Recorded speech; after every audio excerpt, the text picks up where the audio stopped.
Bienvenidos al Estudio, tu podcast de cómics desde dentro.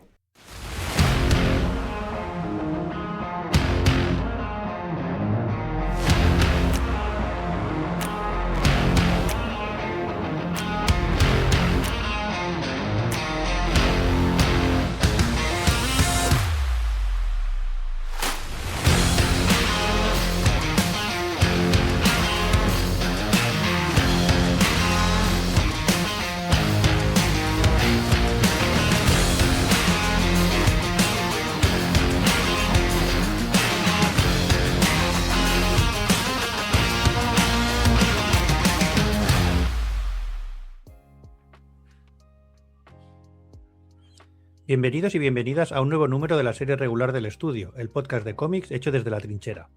Hoy vamos a hablar de Valiant, la editorial fundada en 1989 por Jim Shooter y posteriormente refundada y relanzada en 2012. El universo Valiant es probablemente el tercer universo superheroico en importancia y ventas, con un éxito sostenido desde su relanzamiento hace unos 15 años. Y para hablar de qué significa y significó Valiant y de sus peculiaridades, hoy contamos con tres artistas que han pertenecido a la editorial en algún momento de su carrera. Francis Portela, al que encontraréis en Hyde Street junto a Geoff Johns y Van Reis en Image. Hola, Francis. Buenas. Fernando Dañino, al que encontraréis en Conan el Bárbaro, historias cortas para Heavy Metal. Hola, Fernando. Hola. Y Cafu, al que encontraréis en The Wheel of Doom, el epílogo del evento One World Under Doom de Marvel y además en portadas de Vengadores y Pantera Negra. Hola, Cafu. ¿Qué tal? Y el que os habla, Raúl Arribas. Antes de entrar en materia, dejadme recordar que en redes sociales somos @podcastelestudio en Instagram, Facebook, Blue Sky, Threads y Twitter. Que si os queréis poner en contacto con nosotros, ya sea para enviarnos preguntas o lo que queráis, podéis escribirnos a correoelestudio@gmail.com y que encontraréis todos nuestros programas en Spotify, Apple Podcasts, Evox, YouTube, Amazon Music y todas las plataformas de podcasting habituales. Dicho esto, Francis, ¿nos puedes introducir un poco qué es Valiant? ¿Yo? Sí, no lo digo porque normalmente en todo lo que es tema histórico suele ser el que lo tienes mucho más por la mano. Es un poco nuestra enciclopedia. Valiant es una editorial. Muy bien. Ya está aquí el programa de hoy, venga. No, pues sí, bueno, ya lo has dicho tú, Valiant es una editorial que montó Jim Shooter y más gente, que tuvo cierto éxito a principios de los 90, que luego pues decayó, de hecho creo que se acabó convirtiendo en una empresa de videojuegos o algo así, y a partir del 2012, que el dato que has dado tú, yo pensaba que había sido antes. Pero sí, a partir de ese año más o menos, pues se relanzó con mucho ímpetu, con diseños de David Aja, por ejemplo, que hizo bastantes diseños de rediseño de personajes, o sea, rediseñaron todos los personajes para intentar modernizarlos, para crear un universo conjunto y cohesionado al estilo Marvel y DC. Y bueno, y durante un tiempo yo creo que les funcionó bastante bien, ¿no? Y sacaron buenos cómics. Uh-huh. Y poco a poco nos fueron captando muchos de los que estábamos por ahí perdidos. Vale, porque sí, esto es una cosa que sí que os quería también empezar preguntando. Y vosotros tres trabajasteis para Valiant, los tres. No sé si fue exactamente en el mismo momento y si llegasteis por las mismas vías, pero explicad un poquito, pues, ¿en qué momento llegáis a la editorial y en qué punto estaba y el por qué? ¿Cómo acabáis allí? Porque vosotros, obviamente, para el que no lo sepáis, vosotros habéis estado en la segunda temporada, en la refundada Valiant. Sí, en los 90, pues, o sea, Cafu no iba a poder estar porque estaba ahí todavía con los pañales y el chupete. Ya ves. Y, Fernando ya sí, ¿no? Porque pues ya estaba mayor. Era veterano. Estaba todavía congelado bajo las aguas, como Steve Rogers. Luego me descongelaron. Que ya tenemos el primer check, el de hacer chistes de viejos. De aquí a un rato saldrá Jim Lee. ¿Y Timmy, cómo es Timmy el de Minnesota? ¿Cómo es el chaval ese que dice Raúl siempre que opina de todo esto? Timmy el de Minnesota. Ya veremos si en algún momento Timmy tiene que opinar. Pero sí, Timmy de Minnesota. No era Minnesota, era de otro lado. No, Minnesota. Sí, Timmy de Minnesota. Vale. Venga, va, decidme cómo llegasteis allí. Mira, yo... ya sacando la retrocontinuidad que últimamente nos ha dado por eso, yo hablé bastante en profundidad de esto en el programa de los Nuevos 52, porque yo vine rebotado de los Nuevos 52, fue cuando todo el follón, bueno, si los oyentes vuelven a aquel programa o se acuerdan de lo que contamos en su momento. Sí, de hecho este programa habría que poner en la cajita aquella de abajo de nota del editor, ver nuestro segundo programa dedicado a Jim Shooter, y ver nuestro programa, ahora no recuerdo el número, dedicado a los nuevos 52. Si se quiere disfrutar completamente de la experiencia de este podcast, escuchar antes los podcasts número 2 y el otro número que no me acuerdo. Sí, es correcto. Sí, pues si se acuerdan más o menos de lo que contamos ahí, yo casi acabo con mi carrera en los nuevos 52 o los nuevos 52 acaban con mi carrera.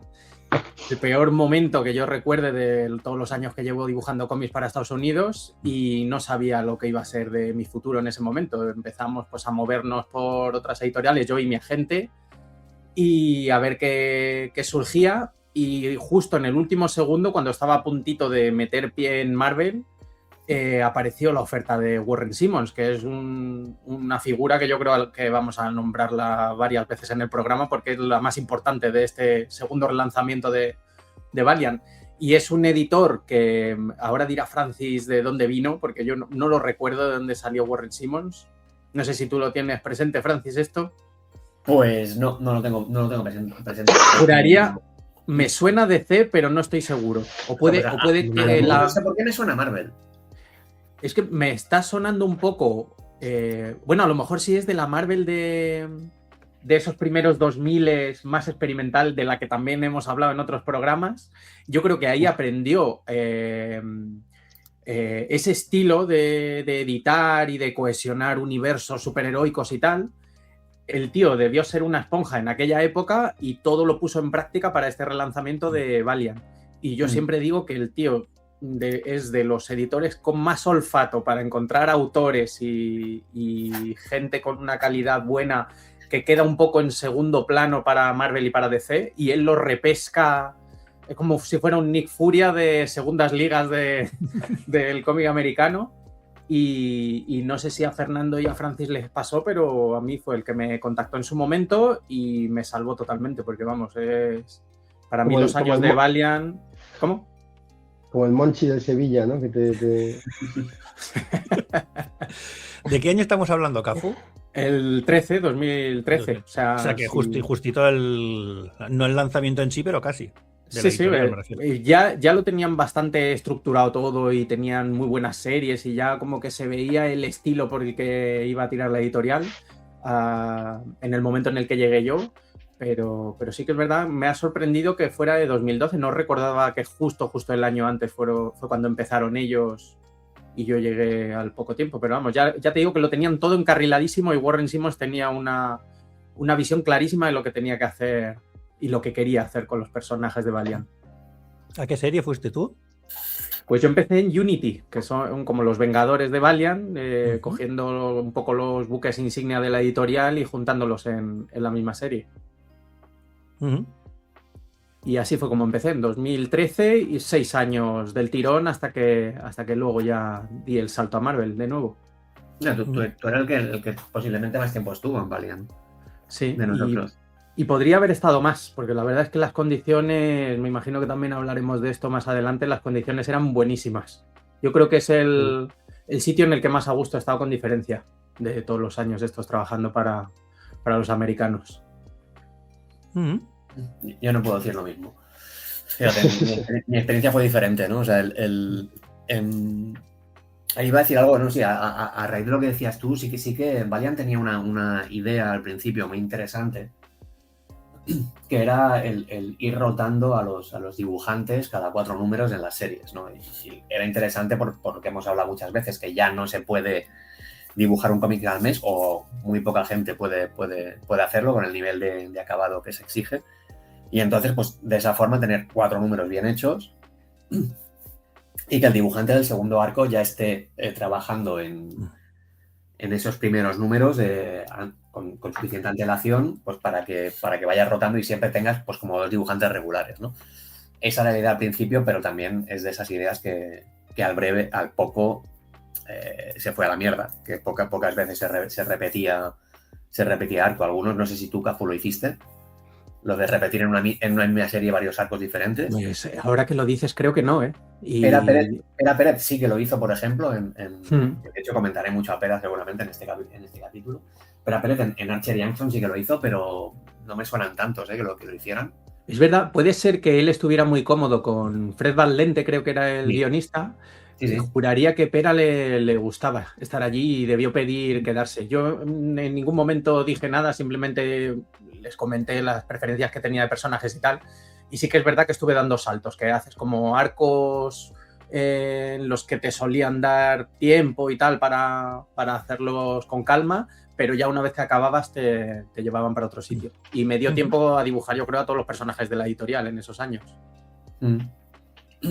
Bueno, yo fui a Valiant también saliendo un poco, no rebotado de DC, pero casi. O sea, yo en mi caso, pues joder, estaba dibujando la peor serie de DC, que es Trinity of Sin Pandora, ahí muerto de asco. Y sí que os miraba a los que estabais... Sí, la verdad es que sí, hasta el propio editor con los años me ha dicho, uff, no sé por qué hacíamos esto, ¿no? Bueno, es lo que hay. Ya han pasado 10 años, esta serie no la va a reeditar nadie, ya se puede decir. Y os miraba con envidia, sobre todo a Pera, que estaba haciendo Archer y Armstrong con Fred Van Lente, con el que yo ya había trabajado un montón de veces y me encantaba trabajar con él, y viendo que Archer y Armstrong estaba dibujando todas las gañanadas y macarradas que a mí me gustaba dibujar, ¿no?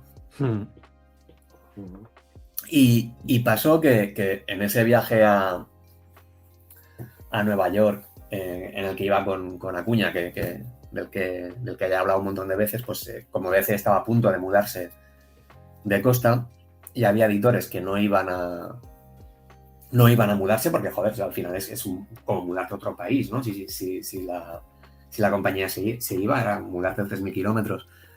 Y el que había sido asistente editorial mío en Animal Man y en el número que hice de Killer Croc, Kyle Andriukevich, pues me lo encontré casualmente, entre comillas casualmente, no, bueno, nos lo encontramos cuando íbamos a las oficinas de Marvel, que estaba tomando algo con editores de Marvel. Y me pilló por banda y me dijo, oye, yo la semana que viene me voy a Valiant. Y a la que me vaya, te lanzo la caña. Me lanzó la caña para hacer un arco de Unity, que al principio le dije que no, porque estaba haciendo unos números de Green Lantern. Pero cuando acabé esos números, me tuve que tomar, por motivos personales, un lapso de tiempo, y al volver, pues desde DC me dijo, pues no tenemos nada que hacer, o sea, no tenemos nada para darte.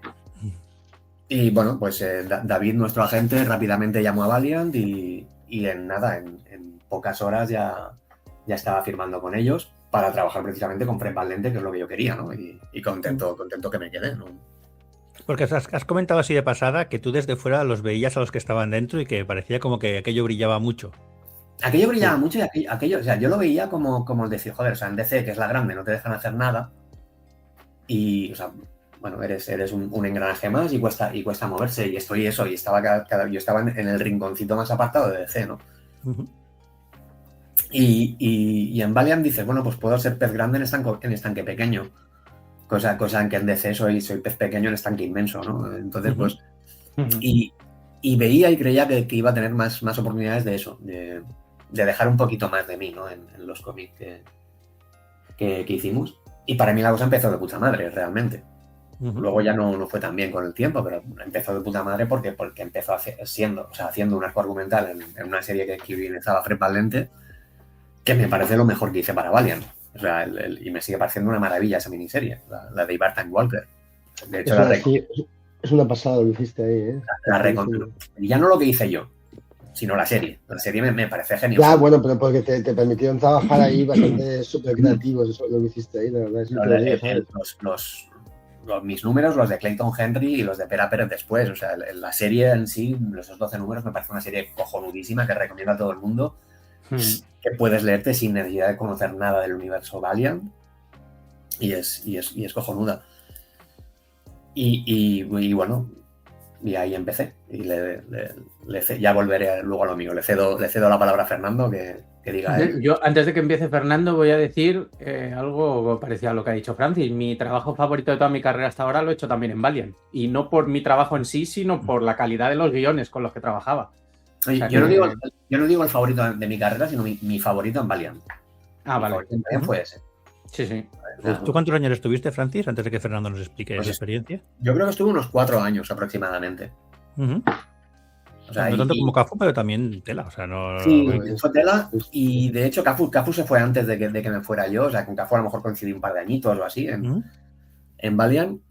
Y los 2 últimos años era un ver como Valiant se iba desmoronando, porque se fue Warren Simon, se empezaron a ir editores, uno tras otro. Llegaba un momento que las series las editaba, porque no sabía ni quién las editaba. Sí, claro. Muchas veces cambiaba de editor sobre la marcha. Te cambiaban sobre la marcha y de repente tenías al asistente del asistente teniendo que editar los números. ¿Sabes? Sí, fue una pena. En cuanto salió Warren Simon ya se veía que la cosa no iba a seguir adelante, por lo menos con la calidad con la que había salido hasta ese momento. Y hasta el final de Carl Boyers, que lo que puso un poquito de orden, aquello era un caos, ¿no? ¿Tú, Fernando, cuando llegas allí y por qué llegas a Valiant? Pues yo es que primero hice una portada, recuerdo, de Bloodshot, no sé si fue Bloodshot Reborn, que estaba haciendo Luis La Rosa, esta portada así un poco de chiripa, no sé por qué. Y luego ya, yo entré más tarde que ellos, porque yo creo que Cafu ya estaba acabando lo del Toyo Harada, me parece, cuando entré yo, que como dicen ellos, es verdad que se veía como con envidia, o sea, como una editorial en la que se podía trabajar, en la que estaban pagando bastante bien, incluso mejor que a veces que en las mayors. Sí. Y entonces es verdad que era un destino atractivo, a pesar de que, bueno, pues los personajes no eran ahí como tan conocidos, y a mí siempre me parecía un poquito horteras desde la creación, eran como muy... Como con poca personalidad, me pareció al principio. Es verdad, como era como Exo Manowar, ¿qué me estás contando? Ninja, o sea, era como un refrito facilón. El nombre igual se podía mejorar, en eso estoy de acuerdo. Yo no veía ni personalidad ni un origen claro, ni nada así como clásico, pero bueno. Yo con esto de que parecen cutres, sinceramente, esos mismos personajes los meten en Marvel y de repente brillan. No, yo el nombre he dicho. Tampoco he dicho algunos nombres solo, ¿eh? Pues, como Muerto Piscina, que... Ya ves. Muerto. ¿Sabes? Yo digo sin personalidad, o sea, como que eran muy... Pues así, no sé, a priori, pero luego es verdad que te vas metiendo y bueno, tenían su encanto Bueno, es que son conceptos muy noventeros. Otra cosa es que luego han tenido muy buenos autores que han sabido exprimir todo eso a tope. Sí, quizás eso es lo que dices, Cafu, que son muy noventeros y por eso se me hacía un poco ahí a Vin Diesel en XXX, ese tipo de rollo que ya me pilló un poco tarde. Sí. Entonces, es verdad que son los personajes más noventeros, más de esto de la editorial, ¿eh? O sea, el X o Manowar y Ninja. Ya ves. Luego había otros que estaban mucho mejor, sinceramente. Sí, es verdad que el H. Armstrong y el Iván, ¿cómo se llama? El Time Walker ese, ¿no? Sí. Lo que hiciste tú. Estaba un poco... No sé, la verdad. Para mí fue una etapa, lo que ya no digo balsámica, porque Raúl me dice que me repito como la Coca-Cola, pero fue una etapa guay porque fue como... pues cuando justo yo dejé a mi agente en esa época, entonces empecé como ahí todo solo y volví a Nueva York, esta vez yo por mi cuenta, y es verdad que le agradezco siempre a José Villarrubia que me presentó a los de Valiant. Y ya la etapa yo creo que acababa de salir de Warren Simmons o estaba saliendo en esa segunda etapa. Y conocí a Joe Illich, que era un editor súper enrollado el tío, y él me dio la de Killers, pero es que era la etapa en la que se están refiriendo Francis y Cafu, que es que los editores iban y salían con una facilidad que no, era un desastre. Ahí yo creo que empezó a reinar el caos. Aún así, comparto la experiencia que dicen ellos de que yo estuve súper cómodo trabajando. Sí. O sea, disfruté esa etapa tremendamente, pero te daba mover de libertad. Es verdad que era un poco de desastre. De hecho, luego, a mí, el Carl Boyes, que era mi editor, con el que sigo hablando hoy en día, un tío majísimo, me desveló de No Deja Nueva York, porque el tipo Carl Boyes tiene un Eisner a todo esto, o una serie que hizo. O sea, entonces me desveló que a partir del número 2 de mi serie lo escribió él. Porque el guionista como que no sé, y lo escribió él. Bueno, imagínate el desastre. Esto es más habitual de lo que piensas, ¿eh? O sea, yo también estaba en una serie que teníamos ahí la certidumbre que la estaba escribiendo el editor y no el guionista, porque el guionista no digo cuál es, pero era muy malo. Y... Sí. Y bueno, y a veces pues es lo que pasa. O sea, lo que hacía diferente a Valiant, al menos para vosotros, era la forma en que trataba a los artistas, ¿no? A los creadores. Al principio pues bastante, sí. La verdad. Yo creo que eso lo primero y luego la calidad media. La calidad media para mí estaba bastante por encima de Marvel y DC en ese momento. Lo que pasa es que, claro, son Y el pago. personajes minoritarios que no los lee tanta gente, son personajes de culto y muy poquitas series, pero yo creo que al final ese puede que fuera el secreto, que al ser tan pocas series era muy fácil para Warren Simmons coordinar todo eso y que fuera un universo lo más sólido posible, vamos. Eso sí iba a decir, ¿no? Que una de las cosas que la diferencia un poco de las grandes es que no intentó replicar el modelo este de vender por inundación, No. sino que hizo un universo compartido, pero que realmente, o sea, que intentaba que fueran coherentes, que no era tan suficientemente grande como para perder el control. Sí, lo intentaban tener controlado. De hecho, no sé si alguna vez estuvisteis a las oficinas de Valiant. Yo sí, estuve una vez. Yo no. Eso sí fuimos juntos, tú y yo, me parece, ¿eh? No, yo no fui contigo porque ¿No? fui con la que ahora es mi mujer, o sea, no te recuerdo al menos, ¿sabes? O sea, no sé. El argumento flaquea, pero bueno. Menudo girito si descubriéramos ahora. Sí. Ya, si como... Si se quita la máscara y eres tú, en plan Scooby-Doo, dices, hostia. Pues es que ha faltado decir eso, y sois la misma persona, con lo cual no puede ser que estuvierais a la vez. No, pero que las oficinas... Francis, ¿los has visto juntos a la vez? Sí. Vale. O sea, no, tengo fotos de los dos juntos, entonces no pasa nada. No te fíes, que está hecho manía, no te fíes. Sí. No, pero lo que decía, que las oficinas eran muy austeras, muy pequeñicas, poca cosa, poco gasto. Y así podías entender también, ¿no? El que nos pagasen tanto a los autores. O sea, bueno, Francis, y la figura de Dinesh Shamsandani Hostia, que fue el que la... salir, sí. Claro, que fue el que como que la tomó creo que con otros colegas, con otros asociados, estaba mirando, me pone 2005, aunque creo que empezaron en el 2012 a editar, como decías tú, Raúl. Pero este tipo fue el que puso toda la pasta, sí. Bueno, y otros, para que se pudiera, pues eso, ¿no? Pues funcionar y sobre todo pagar esos sueldos que estaban a la altura de DC Marvel, la verdad. Sí. No, pues en mi caso por encima, ¿eh? Sí, y muchas veces por encima. Yo en mi caso era por encima de Marvel, pero por debajo de DC. Entonces estaba ahí, pues bueno, con un buen sueldo. Que es verdad que se me había olvidado que yo siempre me recuerdo la figura de Warren Simmons, que era con el que trataba directamente, pero hay que decir que la otra cara de la moneda de todo esto es Dinesh, el que está diciendo Fernando que era un poco la persona en la sombra que conseguía la financiación para todo esto y siempre hubo muchas habladurías de dónde salía ese dinero, si esta editorial daba algún tipo de beneficio, con qué objetivo se hacía todo. O sea, que es que las condiciones eran tan buenas y los cómics vendían tan poquito que es que no te explicabas por qué ese modelo no se podía replicar en Marvel y en DC, o si era sostenible, o si... Claro, o sea, yo mi teoría siempre era que en Marvel DC, o sea, que es una estructura tan grande que el dinero se va perdiendo en mantener esa estructura. Puede ser, ¿sabes? Sí. Y que en Valiant, como la estructura era pequeñita, el dinero se podía repartir un poquito mejor, ¿no? O sea, en plan cooperativa, pues casi. O sea, sí. Y al no tener que invertir en eso, en grandes oficinas y demás, pues entonces, pues eso, le salía a cuenta pagarnos lo que nos pagaban. ¿Vosotros teníais constancia de ventas? ¿De saber si se vendía más o menos que lo que habíais hecho previamente en las grandes? Sí. Yo lo miraba, sí. Sí, porque entonces podías mirarlo en ICV, porque los datos de Diamond se podían ver, ¿no? Ahora es más complicado ver las ventas. ¿Y cómo iba? Pues casi siempre por debajo de 100, o sea, de los 100 más vendidos. Sí, segurísimo, quitando algún número uno.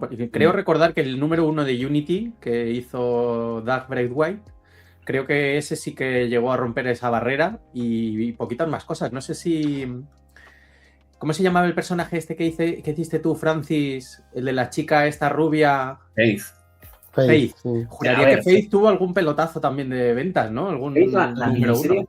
El número uno de la miniserie fue un pelotazo. Fue un pelotazo, pero no sé hasta qué punto. O sea, sé que fue el batió récord de ser el primer número uno en llegar a la quinta edición. O sea, no el primer número uno en llegar a la quinta edición, sino en llegar a la quinta edición más rápido. Sí. ¿Sabes? O sea, él llegó rapidísimo a una quinta edición.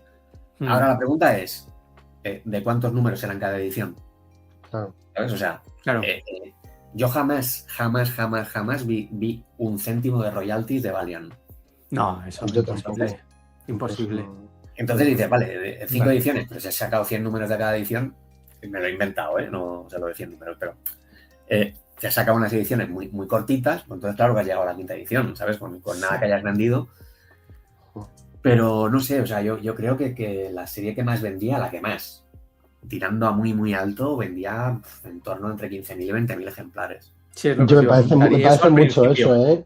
Eso No, te iba a no, decir, al principio. yo 8.000, 5.000, ¿eh? Por ahí, Estoy diciendo la que más, o sea, estoy diciendo ese número 1 de Unity, ese número 1 de Faith. Y Sí, ya para está. poner en perspectiva a los oyentes, Marvel y DC se considera más o menos razonablemente exitosa una serie, o no exitosa, sino que se puede continuar en el tiempo. Yo creo que a partir de 25.000, 30.000 copias puede ser ya razonable. Aquí en Valiant, cuando yo empecé, que como hemos dicho fue al año siguiente de hacerse este reinicio de Valiant, yo miraba cifras de ventas de Unity, que se suponía que era la serie central en ese momento, y lo que dice Fernando, estaba en torno a 15.000, 16.000 más o menos. Y eso fue bajando con el tiempo. Cuando yo me fui de Valiant, la media eran unos 6.000 cómics vendidos por número. Sí, sí. Y aún así seguían con unas condiciones buenísimas, que de ahí viene todo el misterio y el marujeo este que pongo encima de la mesa. ¿Creéis que ese ¿Cómo se ve? misterio es el que acaba explicando que luego se fuera desmoronando? O sea, que realmente aquello que intentaron hacer algo más grande de lo que finalmente fue, que por eso no... Bueno, Para mí, no. mi teoría Hombre. siempre ha sido que todo el objetivo era el cine. Y Exacto. pusieron Claro. toda la idea de esto de Dinesh Sandasani, no de Warren Simmons, que Warren Simmons yo creo que estaba centradísimo en hacer una buena editorial de cómics y publicar buenos cómics. Pero el objetivo de Dinesh era tener todas esas buenas historias y esos personajes para presentarlo a los grandes estudios y hacer adaptaciones. Y cuando vieron que no funcionó Bloodshot de Vin Diesel, yo creo que ahí es cuando de verdad se desmoronó todo. Pero de hecho, o sea, es que pasó, o sea, el grupo de MG chino les compró, o sea, compró la editorial y el dinero se salió. Sí. Entonces fue justo el 19, yo estaba acabando Killers y me iban a dar la de Eternal Warrior. Y de hecho ese año que sacaron Bloodshot ponía 2020, el año de Valiant. Bueno, pero es que es esto. Y se fue todo a la mierda con la pandemia. Yo creo que la pandemia fue ya el punto final. Sí. A la peli de Bloodshot le pasaron dos cosas, ¿no? O sea, el uno, pues sí, tuvo la mala suerte de salir en pandemia. Y dos, que era una mierda de peli, o sea. Entonces, sí, básicamente, claro. Sí. Pues ahí yo creo que fue cuando ya vimos que era el fin ya definitivo, porque si ese objetivo final no funcionaba, lo demás es que no se sostenía. Era una editorial que vendía muy poquito, como para haberlo alargado más años. Pero Cafu, no definitivo, o sea, no, hay una tercera refundación, que es la de... Claro, es que Valiant desde la Ave Fénix, claro. Valiant cada pocos años... Lo tenía para después, pero está súper reciente, esta es del año pasado, por eso quería hablar luego con vosotros. Sí, lo que pasa es que ahora me parece que no pagan lo que pagaban entonces, ¿eh? O sea, ahora no, pagan mucho. Yo trabajo para ellos ahora. De hecho, hice una historia de Bloodshot, que me dejaron escribirla y dibujarla. Es verdad. Una historia corta y no pagaban ni la mitad de lo que pagaba antes la otra gente también. Claro, igual ahora intentan montar un negocio sostenible, ¿no? En el tiempo. Puede ser. El problema es sostenible hasta qué punto, porque entonces, claro, o sea, pagas menos y no puedes optar a tener los mismos autores que tú. No, claro. Entonces, claro, la calidad se va a resentir. La calidad se resiente, al final se resienten las ventas. Yo en general pienso que es una pena que no triunfase más, porque sí que es verdad que en ese momento, entre el 2013 y el 2019 o así, tenía muy buena calidad Valiant. O sea, sus historias en general, podías leer cualquier cómic de Valiant que tenía calidad, tenía consistencia, estaban muy bien. O sea, no solo le podían mirar a la cara a cualquier cómic de Marvel y DC, sino que les pasaban por encima. Lo que pasa es que creo que, como siempre, el gran público va a McDonald's y a Burger King. Y te sacan una tercera cadena y no... Cuesta mucho. Van a lo conocido, van a la marca conocida. Bueno, una pena. Aún así, la otra gran cosa que tenía Valiant, aparte de pues eso, las condiciones y el trato a los autores y la calidad que tenía la editorial, es que los fans, yo creo que son los fans más acérrimos que he visto en mi vida de unos personajes. No eran muchos, pero eran súper fieles. Entonces, eso me encaja que cada pocos años se vuelva a hacer un relanzamiento de Valiant, porque es que los fans se mueren por estas historias y estos personajes. Entonces, Ya, siempre hay ¿cómo ganas. pasa eso precisamente? Que se mueren los fans. Madre Eso, mía. eso es otra que la mayoría eran lectores de la primera Valiant de los años 90. O sea que sí que es O sea verdad que que eran ya- talluditos en general. Ya vienen tocaditos en esta tercera Sí. refundación. Sí, lo Y- bueno es que los personajes, aunque tenían el mismo nombre, muchos personajes de la Valiant, de la nuestra, por así decirlo, no se parecían nada a la de los 90.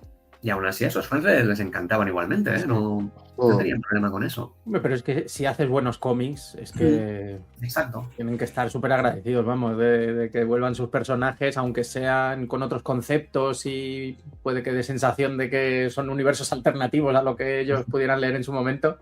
Es que eran muy buenos cómics. Es que la calidad en general que tenía la editorial daba gusto ver lo que hacían unos y otros. Y yo allí descubrí guionistas con los que todavía estoy intentando trabajar después de todos estos años. Con Joshua, ¿no? O- Sí, con Con Joshua, entre Joshua, otros. Sí, McKind y muchos otros. Es que eran una pasada. El ojo que tenía Warren Simmons para encontrar talento Sí. de gente que había sido ninguneada por Marvel y DC, o que, como en el caso de Joshua, que tenía problemillas con las editoriales grandes y no conseguía un trabajo regular, es una pasada como consiguieron reunir a toda esa gente en la editorial. O sea, mira que Joshua me parece bueno y aparte es súper majo. O sea, Sí. Mira, aprovechando ahora que hablamos de Joshua, que es para los oyentes, es el guionista de Harbinger, de Joshua Dysart, sí. Ya me parezco ya al macho hablando con los nombres de pila. Él se ocupó, si hiciéramos un paralelismo con Marvel, se ocupó de los que serían el equivalente a los X-Men de Valiant, que son Harbinger. Y todo ese universo lo llevó desde el principio hasta el fin que yo recuerdo de las historias estas de la Valiant de Warren Simmons. Y hay mucha gente que dice que es de los mejores cómics que ha leído en su vida. Y yo, cuando llegué, ya llevaba la serie, yo no sé si llevaba como 30 números publicados. Y cuando yo me subí a ese tren, que fue en Imperium, que fue como si fuera una especie de segundo arco de toda la historia contada en Harbinger, empecé a leer esos cómics. Y es que yo creo que al tercer cómic o al cuarto me enamoré totalmente de los personajes, de la manera de escribir de Joshua, y me hypeé yo solo documentándome para lo que tenía que dibujar. Digo, pero qué puñetera pasada de serie, madre mía, con la de años que hacía que no leía algo así de pues una ciencia ficción más dura de lo que se suele hacer normalmente en Marvel y en DC. Sí, la verdad es que tenía una cosa y es que no eran nada condescendientes con los personajes. O sea, si a los personajes los tenían que tratar mal, los trataban mal, ¿sabes? O sea, cosa que en Marvel y en DC, por no joder la franquicia, los personajes al final siempre vuelven a un status quo, ¿no? Aquí en Valiant no, en Valiant si pasaba algo, pasaba. Punto. Eso era y luego el tono era adulto, pero no era un tipo de historias oscuras así de manera impostada o efectista, sino que era como elegante, era un tipo de historia que la verdad daba gusto leerlas para gente de nuestra generación y para todos los talluditos que estamos diciendo que leían Valiant en ese momento. De hecho, os voy a preguntar ahora en 30 segundos, que recomendemos series para la gente que no siguió en aquella época o que no lo leyó, a recuperar series. Pero es que os tengo que compartir esto, la gente no lo sabe, pero vosotros me habéis visto que he desaparecido un momento porque han llamado a la puerta, que ha venido un mensajero. Y me hace un mogollón de ilusión que haya llegado justo ahora, porque... Es una cabeza de caballo enviada por Jim Lee. Mirar qué es lo que... ¡No me jodas! Fíjate. Es el cómic fundacional de Fernando. Hostia. Madre mía, Tales of the Black Sky. ¿De qué año es eso? De hecho están los tres. 90 y algo. Están los Del tres. 90, qué bueno. eso es del 97 al 2000 o por ahí, madre mía. Pero eso, ¿no lo tenías tú ya? ¿Qué va? Y lo encontré en Todo Colección el otro día, he buscado otra, no me acuerdo por qué, y lo encontré y digo, hostia. Hazle foto para redes, Raúl, que lo busquen los oyentes. Claro. Bueno, sí, no sé qué van a encontrar, yo lo pongo, pero ya te digo, yo lo encontré en Todo Colección de casualidad, que no tenía. Yo lo leí en su día tuyo, pero ya está. ¿Qué queréis? Que me cancelen, porque eso, ahí había ideas que tela, ¿eh? Bueno, hay que ver el paso del tiempo, ya está. Todos tenemos un pasado. 325 pesetas. Ojo, Toma 325 pesetas. Pues Ya, barato. mira, imagínate. y por detrás está el... Es que lo han empaquetado de forma que por detrás se ve el tercero. Madre mía. Vale, pues nada, lo he dicho, perdona, es que me ha hecho ilusión que haya llegado en este momento. Después de este viaje al pasado. Después de este viaje al pasado. Para la gente que quiere recuperar cómics de aquella época que no los leyera, ¿qué le recomendaríais? Que vosotros que recordéis que el cómic estuviera súper chulo, del relanzamiento de aquella época. ¿De las cosas que hicimos nosotros o en general de Valiant? En general, y obviamente de las cosas que hicisteis vosotros, pero aquello que decíais, ostras, es que habéis repetido varias veces que es que se hacían muy buenos cómics y se ponía mucho cariño y por gente buena y que realmente estaban muy bien. ¿Qué le recomendaríais a la gente que recuperaran? Imagino que el de Faith que habéis comentado, seguro. Ah, no, yo eso no lo recomendaría. Ah, pues mira, pues no. Fíjate. No, porque tampoco Pero- era algo. O sea, yo de lo mío recomiendo más todo lo que hice con Fred Van Lente. Ujú. Por supuesto, o sea, sobre todo Ibartan Walker. Ibartan Walker es redonda y cerrada. Luego, después de Faith, hice una. Bueno, tenía que haber sido eso, ¿no? O sea, tenía que haber sido una serie regular abierta en la que yo hiciese 4 números, luego 4 números otros, luego yo volví a hacer 4 números, que se llamó Generación Cero. Y esa, pues bueno, empezó muy bien, pero ahí es donde ya empezaron a ver todos esos cambios editoriales, ¿no? En todos esos movimientos, y la serie acabó cerrando en el número 9. En otra serie se acabaron cargando los personajes de una forma muy, muy tonta. O sea, Fred tenía un plan para la serie y la serie ni siquiera ese número 9 llegó de la misma forma que él había pensado. Ujú. Entonces allá pues tiene un buen arranque y un final pues que un poco me parece un paralelismo a lo que le estaba pasando a Valiant en ese momento, ¿no? O sea, todo a trompicones y ya todo sin mucho sentido. Mira, ahora que dice eso, Francis, es verdad que los dibujantes sí que había un poco baile y vamos de unos lados para otros y tal, pero a los guionistas se les daba una confianza brutal para que desarrollaran la idea que tenían durante mucho tiempo. O sea, que hay muchos guionistas de esta etapa de Valiant que estuvieron de principio a fin. Y de hecho luego, que no sé si contaremos lo que ha sido de Dinés y de Warren después de todo esto, han seguido trabajando con algunos de estos guionistas fuera de Valiant, o sea que siguen confiando en ellos. Pues que y con muchos de los dibujantes también, con nosotros no, Sí, pero sí. con muchos de los dibujantes también. Dinesh fundó una editorial que se llama Bad Idea. Sí, que siguen todavía con ello. Claro, y de hecho creo que el Joshua Disat está trabajando para Sí, ellos, sí. me parece. Es sí. Yo hice una historia corta de 9 páginas que la guionizaba el Dinesh. Me la pagaron, todo bien, jamás salió, macho. No sé por qué.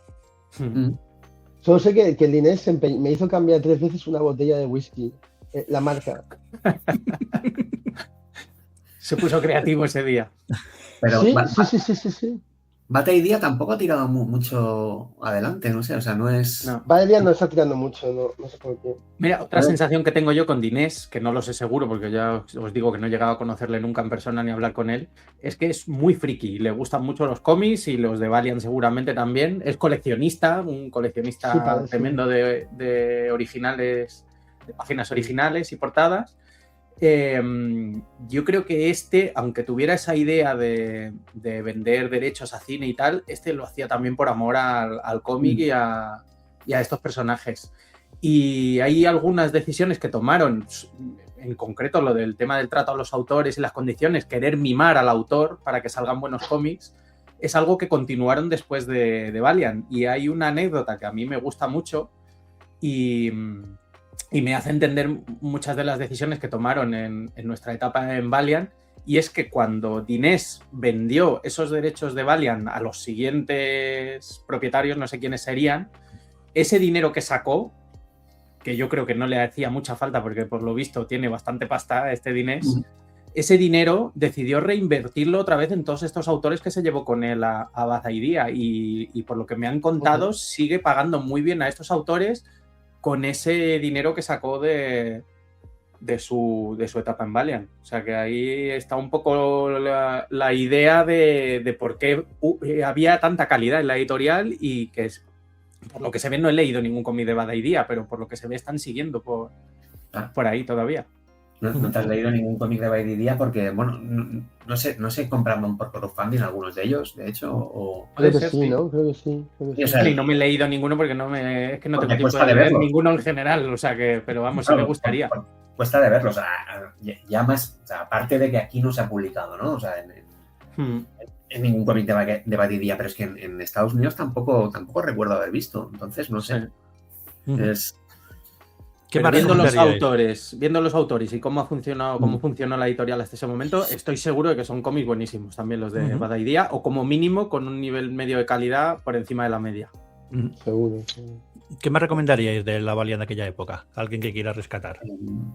Pues la miniserie llamada The Valiant, por ejemplo, estaba bastante chula. Ah, sí, buenísima también. Pablo Rivera, si no recuerdo mal, ¿no? Sí. Esa está muy guay. Había una guionizada por Fred Van Lente que era una especie de crossover entre Archer y Armstrong y Quantum y Woody, dibujada por Cano. Cano con K. Estaba de puta madre eso también. La verdad es que en aquel momento se hablaba muy bien de todas estas series. Es que yo creo que no había ni una que dijeras es que esta es la serie fea de Valiant, la que no le sigue el nivel a las demás. Yo creo que en general se hablaba muy bien de todas y había algunas en concreto. Sí que es verdad que Archer y Armstrong y Quantum y Woody eran como las que más pasiones levantaban de manera regular. Luego había como ciertas series que despuntaban y tal. Sí, porque el rollo para ser disfuncional siempre gusta. O sea, entonces... Sí.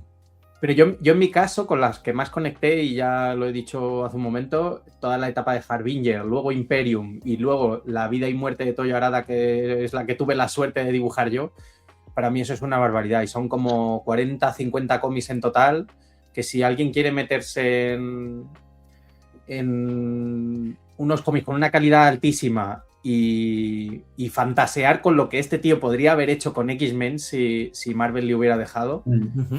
Yo creo que podría haber revolucionado los mutantes Joshua si le hubieran dado tanta libertad para hacer todas estas series de mutantes de la misma manera que hizo todo esto. Para mí eso son mis cómics favoritos de Valiant con diferencia.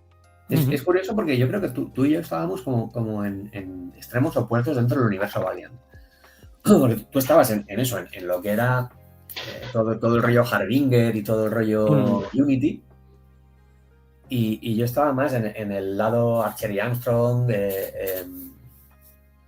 he dicho hace un momento, Quantum y Woody, o sea, sí, Quantum y Woody.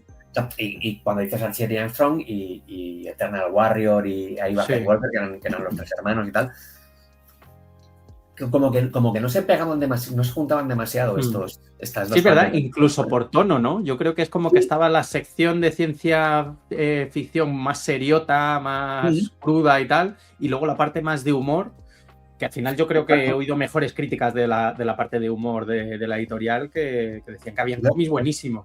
Yo era en el lado en el que me sentía más cómodo realmente. Sí. Y luego Faith realmente estaba un poquito entre medio como nexo de los dos, porque tenía este puntito de juntarse con bueno, era un personaje que salía de Harbinger, ¿no? Y luego, sin embargo, como la emparejan con Archer, pues la juntas al lado de Archer y Armstrong. Sí. Estaba un poquito en medio de los dos. Y luego, pues, por otro lado, tenías a X-O Manowar y a Bloodshot, cada uno en su propio universo, por así decirlo. ¿Qué crees que supuso? No llega a leer nada, la verdad, no sé qué tal. ¿Qué crees que supuso Valiant para el mercado? ¿Creéis que impulsó al resto? O sea, que afectó al resto de editoriales. ¿O que en algún momento incluso le pudieran tener miedo a lo que estaban haciendo? No creo. Yo creo que no lo creo. Sí y no a la vez. O sea, no porque al final no les quitaban ventas, ¿no? Pero que sí que miraron un poquito de cómo hacer las cosas, o algunas cosas, pues eso sí. Sí. Lo que pasa es que por mucho que algún editor pueda mirar esas cosas, luego se ve perdido en el engranaje de las grandes máquinas que son Marvel y DC, ¿no? Entonces poquito a poquito llega al final a donde interesa. Sí, yo creo que simplemente lo que hizo es que pues a lo mejor sonrojar un pelín a Marvel y DC enseñándoles lo que se puede hacer de verdad con un concepto y una manera de editar un universo de superhéroes que funciona de miedo. Pero no llegó a tener tanta repercusión como para que les diera ningún respeto a ellos. Ya, es un poco lo que decíais, de que al final la gente va... Porque además que coincidió con una época que, sobre todo en Marvel, que era una buena época para haberle metido mano. Porque digamos que en Marvel... Ahora no recuerdo cómo estaba DC en aquella época, pero estos años de Marvel... Bueno, estaba saliendo de los nuevos 52. Ya ves, sí. Así es, pues mira, es verdad. Pues Claro, imagínate. claro. Estaba la cosa malita. El momento era ideal para salir eso con cómics de calidad, con un Sí. nuevo universo y con todo. Lo que no me explico, y bueno, yo siempre pongo marujeos encima de la mesa, lo que no me Venga. explico es como sabiendo lo bien que funcionan estos autores, y ya no hablo solo de dibujantes, que es como algo muy obvio, que había muy buenos dibujantes en aquel momento. Los guionistas en concreto me parecían todos brutales. ¿Cómo puede ser que esta gente no acabara en las majors, en series gordísimas? En el caso de Dysart sé por qué. Porque Dysart no tiene ningún interés en Marvel y en DC. Pero no sé cuáles eran los problemas de otros guionistas, y por las historias que estamos contando un poco nosotros de por qué llegamos rebotados a Valiant, me imagino que es porque cada uno tiene sus propios problemas, tanto con Marvel como con DC, y por eso no se aprovechó toda esta calidad que quedó sin trabajo una vez que terminó Valiant. Sí, Igual ya era terreno quemado, ¿no? Para las grandes. Yo creo que Matt Cain sí que está, ¿no? Está con Cain Batman sí. ahora, me parece. Claro. Sí, pero yo creo que adaptarse a las grandes, o sea, siendo guionista, adaptarse a las grandes editoriales es difícil, ¿eh? No es fácil. Sí. Y si tienes tus historias que contar, yo creo que puede llegar a ser frustrante en según qué situaciones, hasta que no has conseguido cierto poder, ver cómo te las van cambiando continuamente. Entonces, pues, por eso mismo esos editores se fueron a Valiant, porque en Valiant pues te dejarían más hacer lo que querías, hasta cierto punto. Pero es que incluso los que tienen poder, porque si piensas, yo que sé, por ejemplo, en la línea de la Patrulla X, piensas como en Morrison a principios de los 2000 y en Hickman hace poco. Ellos, claro, pues Morrison ya era Morrison y Hickman ya era Hickman, pudieron hacer lo que esto, pero a la que desaparecieron ellos, Marvel tardó 0, en echar un poco de tierra sobre todos los cambios, y venga, volvamos un poco a la rueda habitual. Bueno, pues también debe ser frustrante. En hacer la misma hamburguesa que la gente quiere. Claro, también debe ser frustrante eso. Es así. Y en Valiant, pues como hemos dicho, no, en Valiant todo iba hacia adelante siempre, continuamente, y los guionistas podían jugar con eso, podían jugar con contar su historia realmente. Y yo creo que muchos de esos guionistas, aunque eran unos guiones muy, muy bestias, pues estaban como nosotros, o sea, es decir, veis que en Marvel y DC tengo como las manos atadas, y aquí me puedo explayar un poco más. ¿Por qué salisteis de Valiant? Porque al final todo lo que explicáis es maravilloso. ¿Por qué salisteis de Valiant? Yo estuve muchos años ya y necesitaba un cambio de aires. Yo, como os comentaba, ya había dibujado a la gran mayoría de personajes de la editorial, y como en el caso de Ninja, que incluso 3 veces yo creo que había pasado ya por el personaje, y necesitaba ya creativamente un cambio de aires. Y además lo del efecto balsámico que comenta siempre Fernando, a mí se me aplica. Yo incluso diría que en mi caso era electroshocks directamente. Yo necesitaba una reanimación cardiopulmonar en mi carrera, y yo lo conseguí gracias a Valiant. Me trataron de miedo, curé mis heridas allí, pero cuando ya pasaron 4, 5, 6 años, yo ya estaba recuperado y tenía ganas ya de volver a las majors a probarme en las primeras ligas, claro, y por eso di el salto a Marvel, sabiendo que iba a tener que otra vez que empezar desde abajo después de probar las mieles aquí en Valiant. Y también es verdad que se estaba tambaleando la editorial en ese momento, que tenía ya una pinta regularcilla la cosa. Bueno, y comentábamos mucho el tema de la visibilidad, acuérdate que fue esa. Sí, también es verdad. Sí. Como la tirada era tan pequeña, al final, o sea, ya no solo, o sea, tenemos que estar como compatibilizando el tener ingresos buenos, sobre todo que te pague bien, con tener visibilidad. A veces que se hacen trabajos como internos para videojuegos o tal y cual, que te pagan bien y de repente desapareces en el mercado. Y es verdad que la visibilidad te asegura a lo mejor futuros proyectos. Porque lo notabais vosotros eso, en convenciones, llamadas de editores, propuestas, todo eso lo notabais, que estabais un poco under the radar. Valiant era como un universo aparte, es como que desaparecías del radar de las grandes, yo creo. Quitando algunos casos como Clayman, que por ejemplo Clayman sí que también le pescaron de aquella época de las Majors, hizo algunos cómics espectaculares en Valiant, y sí que es verdad que luego cuando se lo llevaron a DC le convirtieron en una superestrella más grande de lo que ha sido nunca. Bueno, pero se lo llevaron, o al igual que tú, se fue hacia DC, ¿sabes? O sea, puede ser también, sí. Esperamos que en general la mayoría de casos que yo conozco y en mi propia piel lo que yo he vivido es que estabas un poco en un agujero allí, que no se te veía, y sí que tenías muy buen rollo con editores, con los lectores con los que ya habías hecho confianza después de tantos años, pero era un grupo tan pequeñito que la verdad es que para el largo plazo daba miedo el pensar que tu trabajo se veía tan poco en ese momento. Y mira, tuve una conversación graciosa con Joshua en aquel momento, con Joshua Dysart, que él no entendía que yo quisiera irme a Marvel. Como os he comentado antes, el tema de las mainstream no les baila tanto como en general hacemos muchos, y él no tiene ningún interés. A no ser que le den unas condiciones de la leche con la libertad que él necesita y tal, es imposible que trabaje para ellos, y él no lo entendía, y yo le expliqué lo del tema de la visibilidad y tal, y le dije, mira, Joshua, yo tengo clarísimo que quiero seguir trabajando contigo, y a día de hoy, después de tantos años, todavía lo sigo pensando. Digo, pero necesitamos, tanto tú como yo, necesitamos que nuestra bolsa de lectores crezca un poquito. Entonces voy a ver si mi trabajo tiene un poquito más de visibilidad en Marvel, y eso aprovecharlo para algún día volver a trabajar contigo. Pero bueno, Cafu, esto de la visibilidad, o sea, simplemente Joshua puede estar cómodo teniendo menos visibilidad, menos gente, pero... Sí, a Joshua no le interesa, ¿sabes? De hecho, yo me fui a Valiant sabiendo que iba a tener menos visibilidad, y me fui pues contento por decir, bueno, pues tendré menos visibilidad, pero estaré más cómodo trabajando. Sí. Que eso es muy importante también al final, o sea, el estar cómodo. O sea, el tener toda la visibilidad del mundo y estar esclavizado trabajando no me interesa a mí, por ejemplo. Claro, yo es que no he hablado del objetivo final de todo esto que yo tenía, y es que yo quería pasar por Marvel para poder hacer un proyecto personal en algún momento y asegurar un mínimo de ventas como para que pudiera terminar todo ese proyecto que tenía en mente.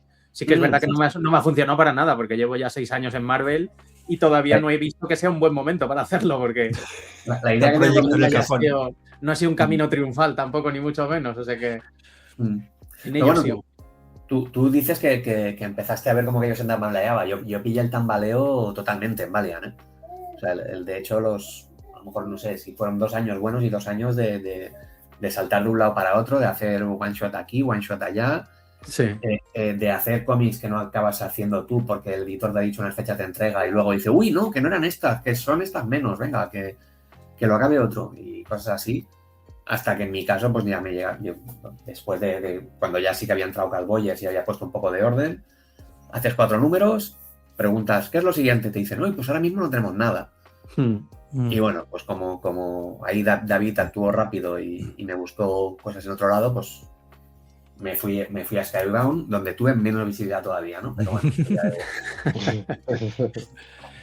Tú, Fernando, tu paso por Valiant, ¿por qué acaba?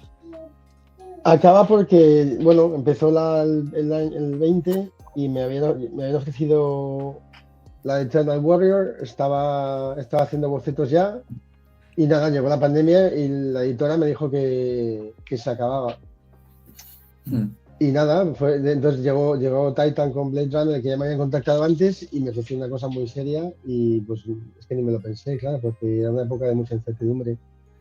Y nada, es curioso porque, claro, o sea, como que llega la pandemia, ¿no? Pasó de todo, y luego me contactaron al tiempo siguiente como dando por sentado que seguía vivo y todo esto, ¿no? Que estaba todo bien, ¿no? Me dicen, una portada para dentro, no, espérate, un número de RAI para dentro de, o sea, el típico, una movida de bombero, que digo, ni de coña. Me hizo gracia como que de repente aparecían como 2 años después, dando por sentado eso, que ya, no sé, mi inmunidad, ¿no? Y todo eso. Curioso. Mira, a mí 2 años después, ¿no? Pero sí que un par de meses después también me volvían a ofrecer cosas, ¿no? Y dices, sí, ya, pero ahora ya me he buscado la vida en otro lado, o sea, no... Claro. Esto no funciona así, el alquiler hay que pagarlo todos los meses. Sí. ¿no? Y hola, ¿cómo estás? ¿No? Esas cosas, ¿no? Sí. ¿Estáis contentos de vuestro paso por Valiant por eso? Yo sí. Bastante, la verdad. Sí, a ver, Yo estoy contentísimo. claro, yo como mínimo me llevo Ibarten Walker, o sea que eso ya es suficiente. Ujú. Para mí son los mejores años de mi carrera hasta ahora. Anímicamente, por el cariño que notaba de la editorial, Espera, Por los se cómics enamora- que- se enamora Fernando, que Ya, hay un... por los cómics que hice y los cómics que leí de otros. O sea que yo estaba muy a gusto allí. Es una pena que no tuviera más éxito la editorial y tuviera mejores ventas, porque yo creo que hubiera seguido con ellos si hubieran tenido, no te digo que compitan con Marvel y DC, pero si hubieran estado un poquito más arriba, yo creo que hubiera seguido un tiempo más, porque era una gozada, la verdad, el ambiente que había. Ujú. Sí, estaba bien. Pues sí. Sí, yo también. Yo, de hecho, de verdad que ya con la gente nueva que lo pilló, que fueron los de. Se llama una editorial que se llama Alien Comics Sí. de Nueva York, que compró los derechos y entonces se asoció con una editorial hispano-argentina que se llama Monstruos, depende. Y entonces, pues se fusionaron y empezaron tanto a publicar material antiguo de Valiant, clásico, 80 y 90 y luego el de los 2000, como material nuevo.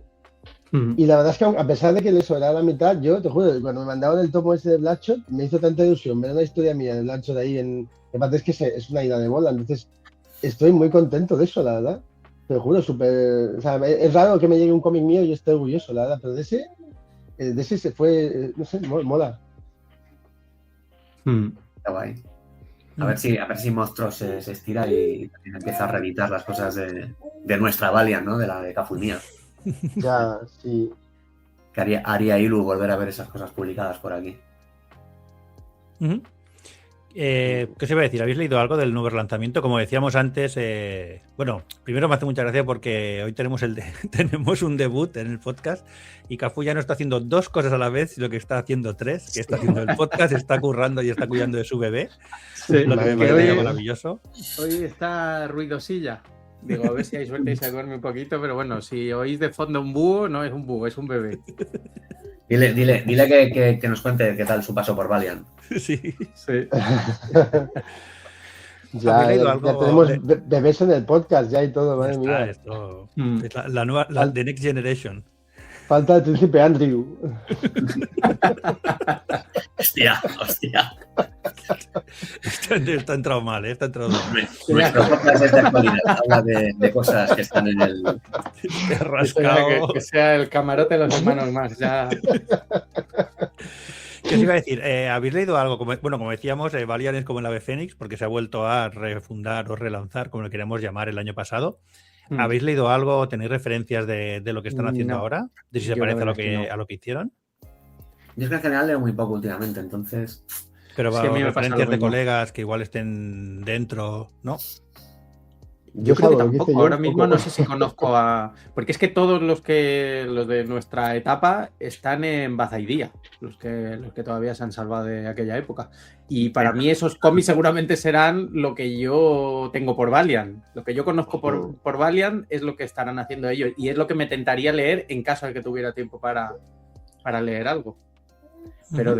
de Valiant del actual, la verdad es que nada. Muy bien, pues bueno, yo creo que ya hemos hablado un poco de todo lo que queríamos hablar. Si queréis, nos quedan unos minutitos. ¿Queréis que os lance una pregunta? Y con esto cerramos el programa. Venga, Venga, avanza.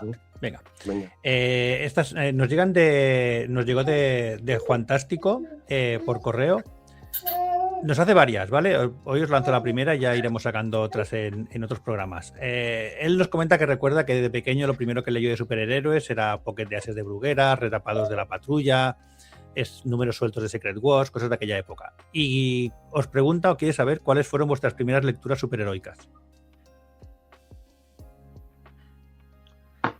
Empieza Fernando, que... ¿El voy. número 1 es 38 o...?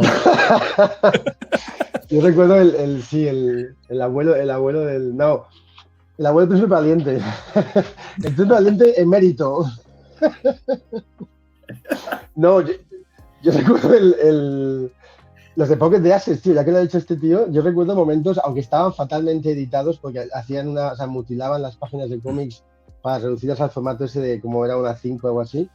Pero yo recuerdo de pequeño grandes tardes leyendo Pocket de Ases, pero en plan ahí como gozándola bárbara. Sí.